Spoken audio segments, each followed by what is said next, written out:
Hello my dear students. और जैसा कि अपनी 12th क्लास मैथमेटिक्स की क्लासेस चल रही थी, तो इसमें अपन मैट्रिक्स चैप्टर पढ़ रहे थे। तो अपना टॉपिक था टाइप्स ऑफ मैट्रिक्स। अपन पढ़ रहे थे टाइप्स ऑफ मैट्रिसेस, यानी मैट्रिक्सों के प्रकार। और इसमें अपन कुछ मैट्रिक्स देख चुके थे। जैसे पहला था रो मैट्रिक्स। तो रो मैट्रिक्स क्या होता है? जिसमें केवल एक रो होती है। रो मैट्रिक्स यानी पंक्तियां व्यू, जिसमें केवल एक ही रो होती है। जैसे ये इसका एग्जाम्पल हो गया 2 3 4 AB -1 2 4 6, ये सारे के सारे क्या है? Row matrix. और इसमें अपन कॉलम मैट्रिक्स देख चुके थे। कॉलम मैट्रिक्स यानी स्तंभाव्यू, जिसमें केवल एक ही कॉलम होता है। रो कितनी भी हो सकती है, 3 2 -1 4। तो देखो, जो रो मैट्रिक्स होता है ना, इसका ऑर्डर, जैसे ये वाला मैट्रिक्स है तो इसका ऑर्डर कितना है? 1 into 3। इसका ऑर्डर कितना है? 1 into 2। और इसका ऑर्डर कितना है? 1 into 4। तो रो मैट्रिक्स में आई की वैल्यू हमेशा 1 होती है और जे की वैल्यू कोई भी हो सकती है। यानी अपन कह सकते हैं कि इसका जो ऑर्डर होता है वो होता है 1 into j। और कॉलम मैट्रिक्स में देखो, इसका 3 into 1 है, इसका 4 into 1 है। इसका मतलब कॉलम 1 होता है, रो कोई भी हो सकती है।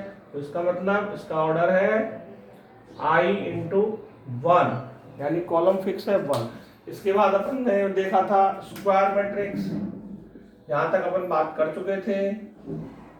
स्क्वायर मैट्रिक्स, इसको अपन वर्गाव्यू भी बोलेंगे। जैसा कि नाम से क्लियर है, I = J, यानी जितने रो होंगे उतने ही कॉलम होंगे। तो इसकी भी अपन बात कर चुके थे। ये 1 into 1 हो गया, ये 2 into 2 हो गया, और ये 3 into 3 हो गया।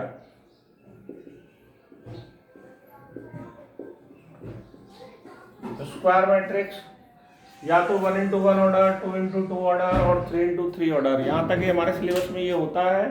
तो यहाँ तक अपन इसको पढ़ चुके थे। अब हम आपकी इस क्लास में अब हम आगे डिस्कस कर रहे हैं। तो यहाँ से स्क्वायर मैट्रिक्स में ही कुछ और टाइप आ जाते हैं। अगर आप स्क्रीनशॉट लेना चाहते हैं तो ले सकते हैं। स्क्वायर मैट्रिक्स में फिर अपने पास अगला टाइप आ जाता है इसका डायगोनल मैट्रिक्स। तो डायगोनल मैट्रिक्स को समझते हैं। डायगोनल मैट्रिक्स क्या होता है? डायगोनल मैट्रिक्स, और इसको अपन कहते हैं विकर्ण आव्यूह हिंदी में। डायगोनल मैट्रिक्स विकर्ण आव्यूह क्या होता है, ये समझने के लिए पहले अपन को विकर्ण अवयव को समझना पड़ेगा। विकर्ण अवयव, सबसे पहली चीज, विकर्ण अवयव क्या होते हैं? जो मैट्रिक्स के अंदर जो एलिमेंट होते हैं, जैसे मैं एक मैट्रिक्स बना रहा हूं A11 A12 A13 A21 A22 A23 A31 A32 A33। तो इस मैट्रिक्स के अंदर अपन देखते हैं जिस नंबर के लिए रो और कॉलम का नंबर सेम होता है उसको कहते हैं अपन डायगोनल एलिमेंट या विकर्ण अवयव। अपन जानते हैं क्वाड्रिलेटरल में तो दो डायगोनल होते हैं, एक ये भी होता है एक ये भी होता है। लेकिन मैट्रिक्स में एक ही डायगोनल होता है, क्योंकि डायगोनल एलिमेंट उनको कहते हैं जिनका I वाला नंबर और J वाला नंबर सेम होता है। जैसे इसमें 1 1 2 2 3 3। तो ये है हमारे पास डायगोनल एलिमेंट।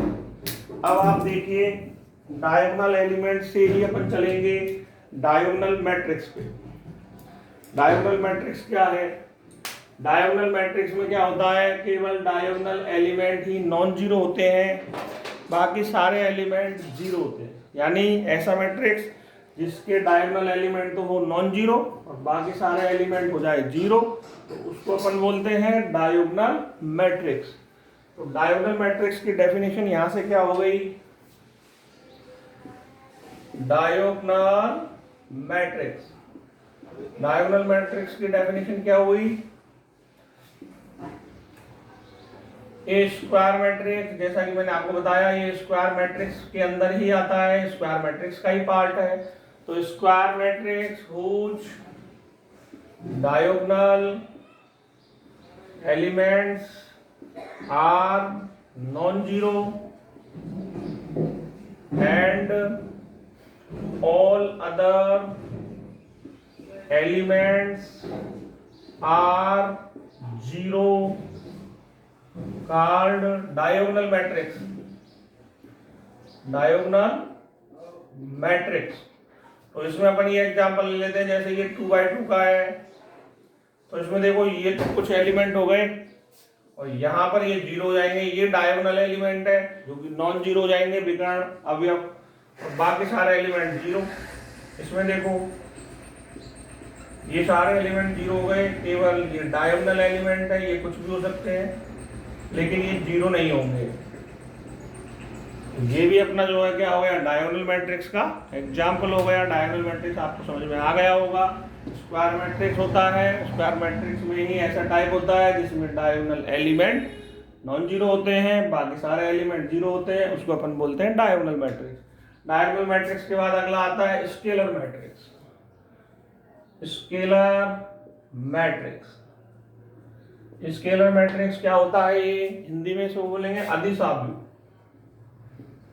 अदिश आव्यूह। ये भी स्क्वायर मैट्रिक्स का ही पार्ट है, और अगर एक्चुअली हम कहें तो ये डायगोनल मैट्रिक्स का पार्ट है। इसका मतलब डायगोनल मैट्रिक्स में जो प्रॉपर्टी है वो तो इसमें मिलेगी ही, इसके अलावा एक स्पेसिफिक प्रॉपर्टी और आ जाती है कि ये प्रॉपर्टी तो होनी चाहिए साथ में ये तीनों एलिमेंट भी अगर सेम हो जाए, सेम कुछ भी हो सकते हैं, केवल जीरो नहीं होने चाहिए, जीरो के अलावा कोई भी, लेकिन सेम हो जाए तो उसको अपन कहते हैं स्केलर मैट्रिक्स। यानी अपन ये एग्जांपल जैसे अपन ने ले लिया, तो ये एग्जांपल है स्केलर मैट्रिक्स का एग्जांपल। और अपन ले लेते हैं ये भी जो है स्केलर मैट्रिक्स का एग्जांपल है, ये भी जो है स्केलर मैट्रिक्स का एग्जांपल है। तो अपन कह सकते हैं कि हर स्केलर मैट्रिक्स डायगोनल मैट्रिक्स तो होता ही है, लेकिन हर डायगोनल मैट्रिक्स स्केलर मैट्रिक्स नहीं होता। जैसे ये डायगोनल मैट्रिक्स है, ये इनमें ये सेम नहीं है तो ये स्केलर मैट्रिक्स नहीं है, लेकिन ये स्केलर मैट्रिक्स के जो मैंने एग्जांपल लिखे हैं ये डायगोनल मैट्रिक्स तो है ही, क्योंकि इनमें डायगोनल एलिमेंट के अलावा बाकी सारे एलिमेंट क्या है, नॉन जीरो एलिमेंट है। तो डायगोनल मैट्रिक्स और स्केलर मैट्रिक्स यहाँ से क्लियर हो गया होगा। अब एक मैट्रिक्स का टाइप और है, वो है तत्सम आव्यूह उसको कहेंगे, इंग्लिश में उसको आइडेंटिटी मैट्रिक्स कहते हैं। और उसके बाद एक होता है जीरो मैट्रिक्स। बस इतने मैट्रिक्स होते हैं, इसको अपन देखते हैं।